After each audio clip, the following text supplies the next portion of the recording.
Вы смотрите «Актуальное интервью», в студии Надежда Саханская. Здравствуйте.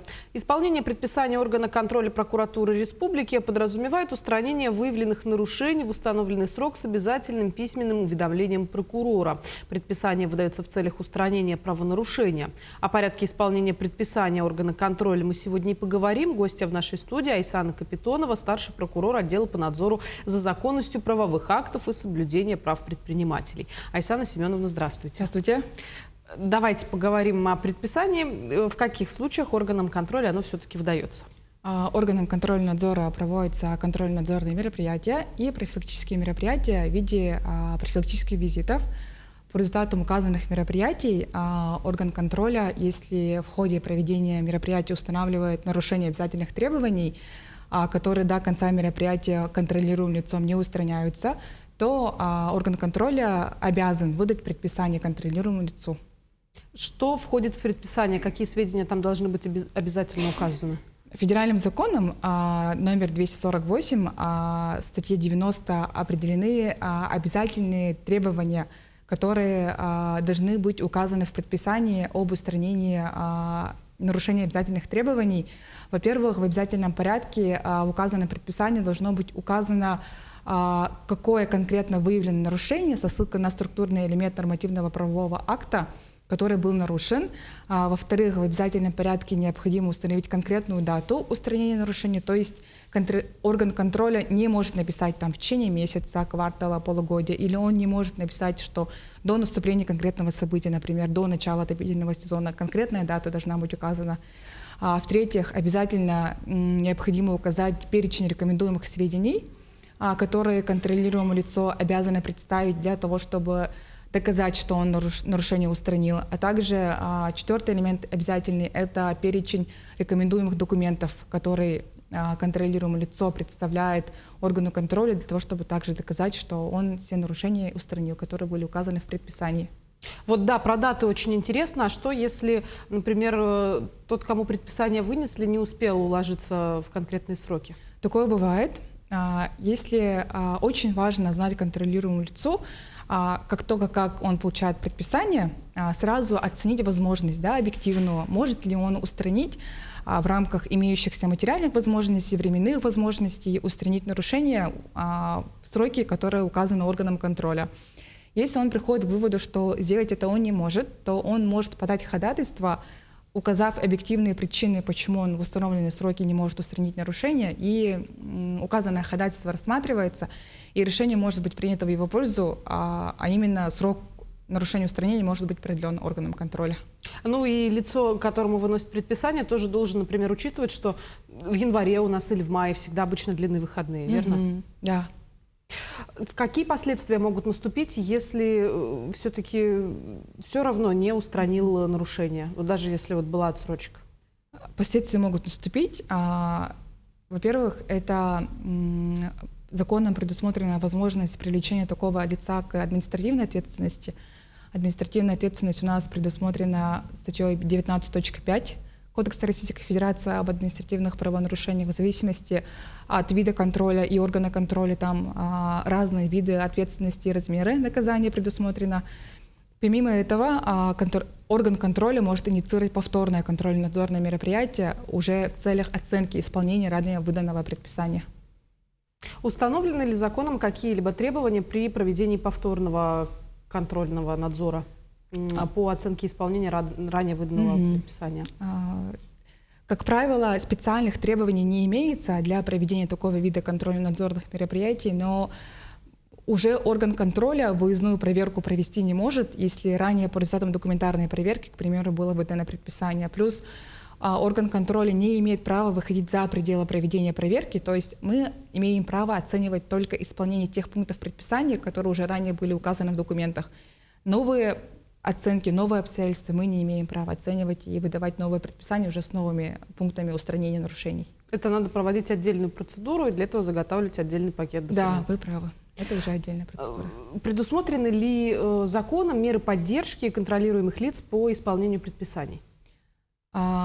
Меры поддержки имеются. К примеру, имеется такой механизм, как возможность заключения соглашения о надлежащем устранении нарушений, указанных в предписании. То есть по отдельным видам контроля отдельные контролируемые лица, которые подпадают под закон, по требованию закона, они могут подать ходатайство о заключении такого соглашения. Такое соглашение заключается по согласованию с контролируемым лицом, органом контроля и по согласованию с прокуратурой. Утверждается программа устранения нарушений, то есть новые сроки, новые мероприятия конкретные. И по заключенному соглашению, по программе проверки, если все мероприятия проведены, то предписание потом считается исполненным. Какие полномочия есть у прокурора, которые обеспечивают исполнение выданных предписаний? Тут, поскольку перед прокурором стоит две двоякие задачи, да, во-первых, это защита населения, чтобы наше население получало качественные услуги, оказываемые предпринимателями, а во-вторых, это защита добросовестного бизнеса от незаконного давления со стороны органов контроля. Поэтому прокурор вот такими же, поскольку у него перед ним такие задачи стоят, наделен такими же и полномочиями. Во-первых, он может в результате прокурорской проверки выявить предписание, которое выдано контролируемому лицу законно, но контролируемое лицо его не исполнено. Тогда через меры реагирования в отношении органа контроля прокурор может обеспечить его исполнение в установленный срок. Помимо этого, бывает такое, что прокурор выявляет по результатам проверок незаконные контрольно-надзорные мероприятия, и оно признается в рамках рассмотрения представления прокурора недействительным, соответственно, и отменяются незаконные предписания в том числе по результатам таких проверок. Угу. Можете привести примеры реализации прокурором своих полномочий? В текущем году и в прошлом году невыполнение контроля за исполнением предписаний мы выявляли в окружной администрации города Якутска, в управлении муниципальной инспекции, и в Роспотребнадзоре были внесены представления, и виновные лица были привлечены к дисциплинарной и административной ответственности. По отмене незаконных предписаний в прошлом году и в текущем году меры были приняты в отношении незаконных предписаний Главного управления МЧС России по Республике Саха-Якутия и Управления Федеральной налоговой службы Республики Саха-Якутия. А вот какого характера это были предписания? Что нарушили такие большие организации?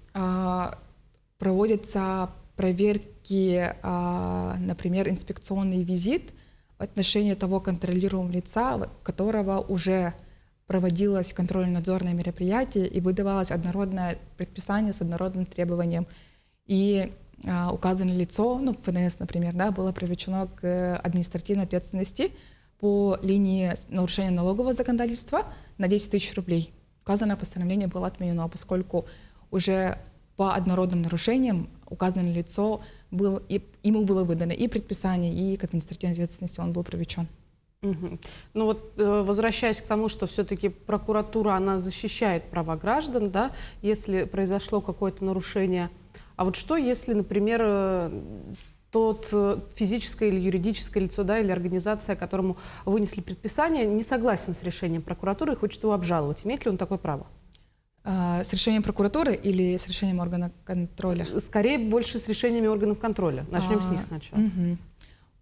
Есть судебный и досудебный порядок обжалования действий и решений органов контроля и надзора. Предусмотрен он федеральным законом номер 248, а также процессуальным законодательством. Чаще всего это арбитражно-процессуальный кодекс Российской Федерации, если мы говорим об индивидуальных предпринимателях. Либо применяется кодекс административного судопроизводства Российской Федерации в том случае, если статус индивидуального предпринимателя человек, например, аннулировал. Кроме того, имеется также всегда возможность обратиться в органы прокуратуры с жалобой, и мы реализуем те полномочия, о которых я вам уже рассказала. Угу. И хочу спросить, может быть, есть какие-то нововведения в законодательстве по вопросу исполнения предписаний? Нововведения имеются. В текущем году законодатель разрешил органам контроля и надзора проводить контрольно-надзорные мероприятия в отношении контролируемых лиц в отдельных случаях без согласования с органами прокуратуры. Например, если контрольно-надзорное мероприятие, по которому было выдано предписание, проведено по поручению президента Российской Федерации, по поручению правительства Российской Федерации, по требованию прокурора, либо по обращению гражданина, например, в рамках регионального государственного жилищного контроля и надзора. Угу. Хорошо. Большое спасибо, Айсана Семеновна, что нашли для нас время, провели такую разъяснительную работу. По возможности приходите к нам еще. Спасибо. Напомню, вы смотрели актуальное интервью. До встречи в эфире.